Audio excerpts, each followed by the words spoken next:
Welcome to the next session for Information Security Fundamentals. In our previous session, we have been discussing about the various control mechanisms, that is the administrative and technical controls. So we were discussing about the physical control mechanism, and today in today's session we will be discussing about the logical control mechanism, which is basically a technical control mechanism that is defined by COBIT. In order to implement logical access control, we need to implement a fundamental principle, which is the principle of least privilege. This principle of least privilege essentially relates to authorizing the minimum amount of people and processes which should be needed to complete the work. That means we are not letting anyone and everyone to get into the system and do anything and everything that they feel like. We are actually authorizing only that amount of resources and those people who are responsible for working out with those particular resources in order to carry out the activities smoothly. And in order to perform access control, identification and authentication are two different and most important aspects. Now, identification relates to the identity of a user by his name or in some account. It can also be the ID of the employee, or it can be either be the account ID or the name of the employee. How do we authenticate that those particular identification? In order to authenticate the identification, we have several options, like several properties or attributes which are related to the identity. It can be a personal feature like a voice or a fingerprint. It can also be through a dialogue, which means what is your first teacher's name, or what is your pet dog's name. So those kind of dialogues can also be used. Or there can also be callbacks, and in order to re-authenticate the already given information, it is extremely important that we implement this particular authentication mechanism in context to the identification of the users. Basically, identification is a remember information and authentication is a confirmatory information, that whatever the system has remembered is being confirmed.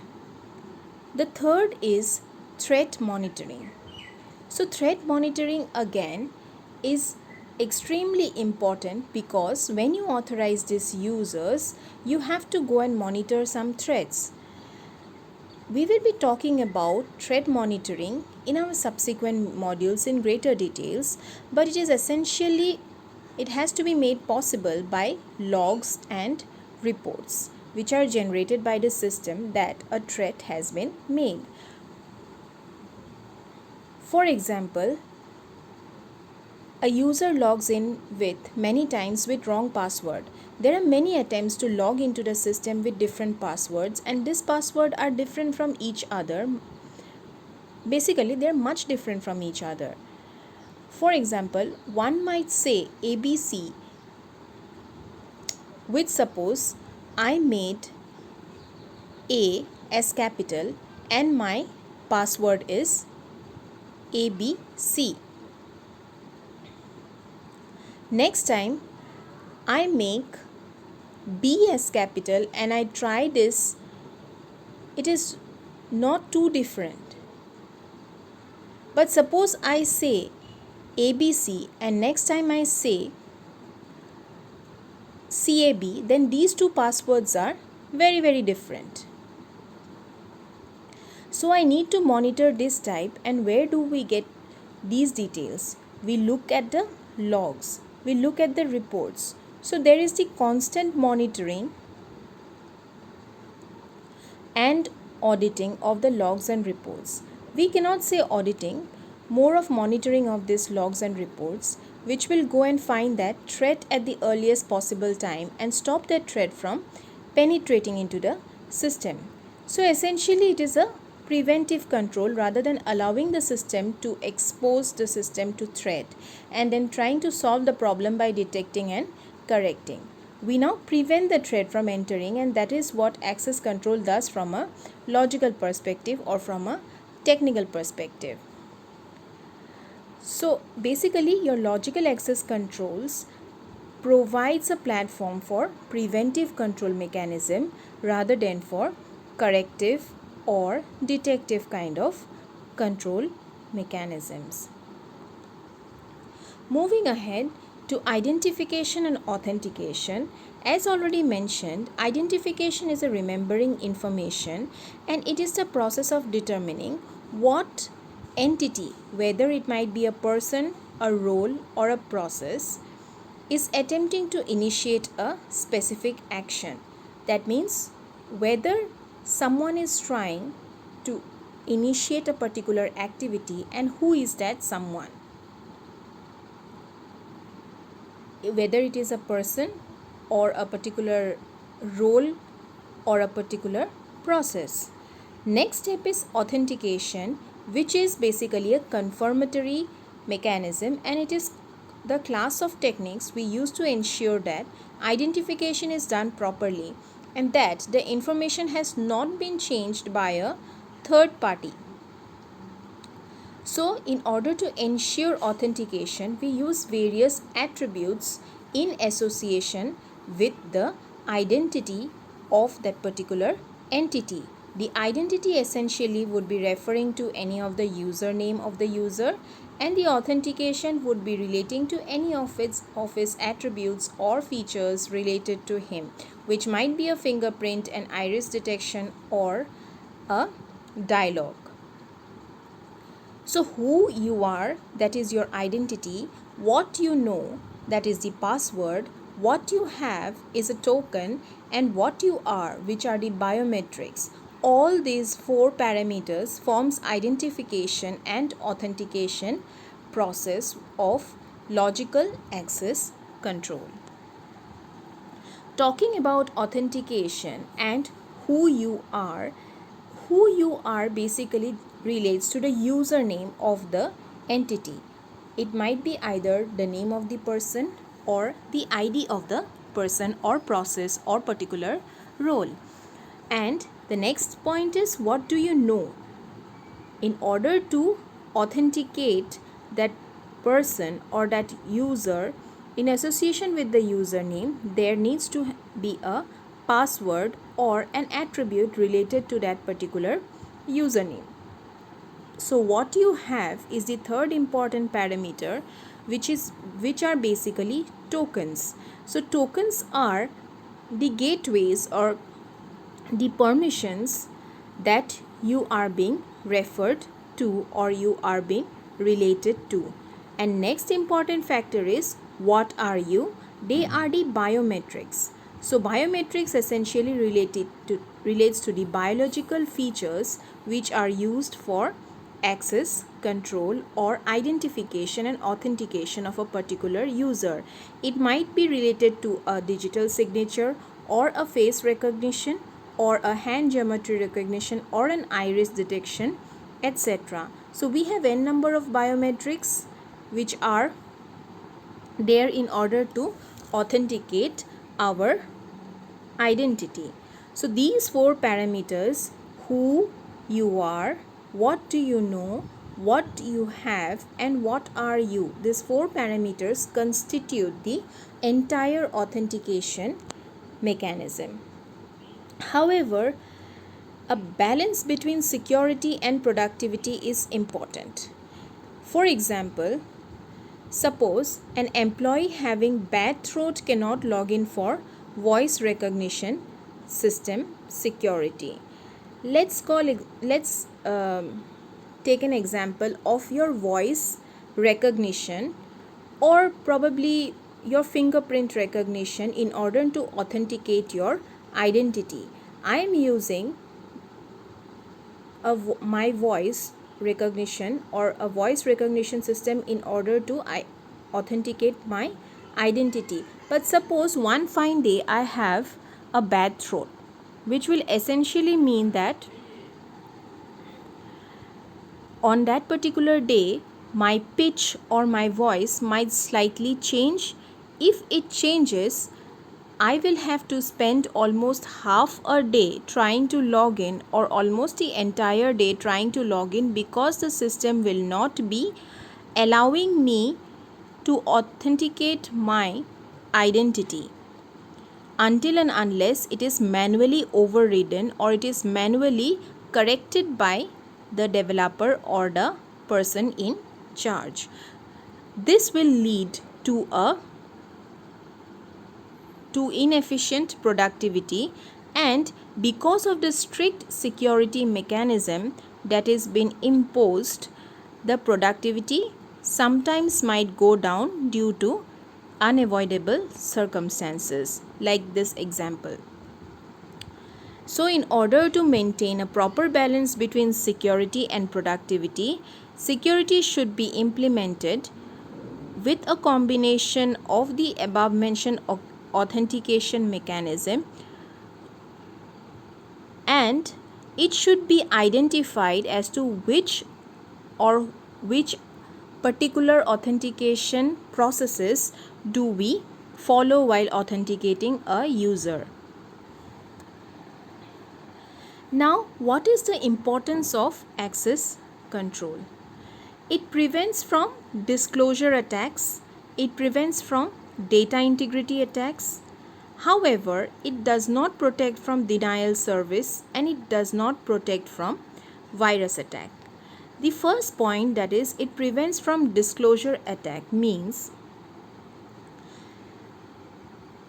if we do not give access to many people, or if we do not give access to many processes and roles to our system, essentially the threat to the disclosure of the information which is there in our system becomes low, because not many people other than the authorized people can work with the information that are present in the system. And even if it is threatened, we will be able to identify as to which are the people or which are the entities that are allowed to work with that particular information in those systems. It also prevents from data integrity attacks. So whenever an entity is allowed to access the information, there is a chance that the information or the data might be modified. This is a challenge, and this will lead to integrity issues for the data and information. So authorizing the access to only those people or only those entities who are responsible to work with those information or those data will greatly reduce, or it will prevent any type of data integrity attacks, and your data will remain safe. However, the system availability issue is not addressed by access control mechanism, because even if you authorize and authenticate a user, or if you do not authorize or authenticate a user, still there might be malicious attackers in the network who might be able to flood your entire system, or flood your entire server, or flood your entire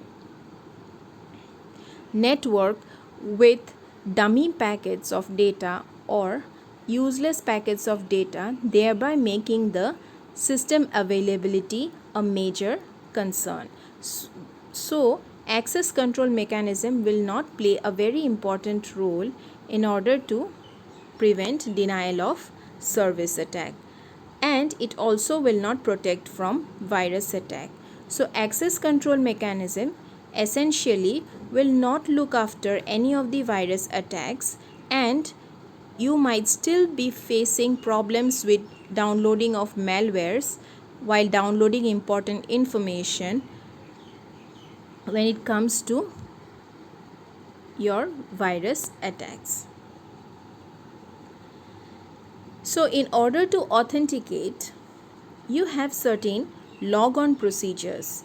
The most common form of identification and authentication is the password logon process. So we have seen that whatever we use nowadays in online mode, it might be a banking software or it might be a e-commerce software or any other online applications, we will see that initially we will have a username and a password associated to it.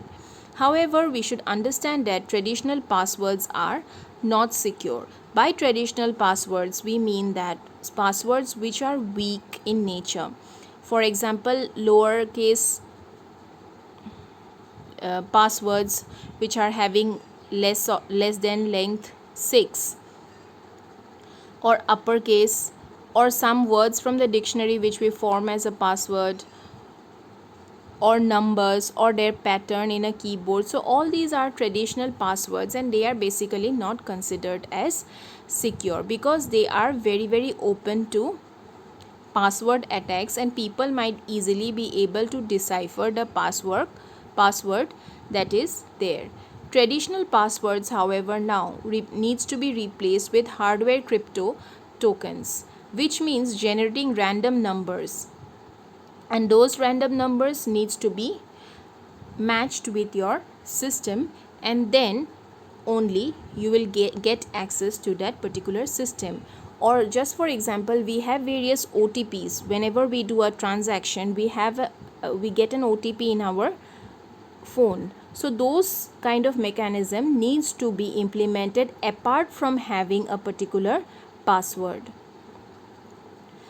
because that particular token, whatever we get in our phones as OTP, that token itself confirms that whatever you are using is an authorized version of yourself. However, today authentication is all about passwords. So previously authentication was considered as a normal practice with different mechanism incorporated. However, in today's scenario, most of the softwares and applications work with passwords.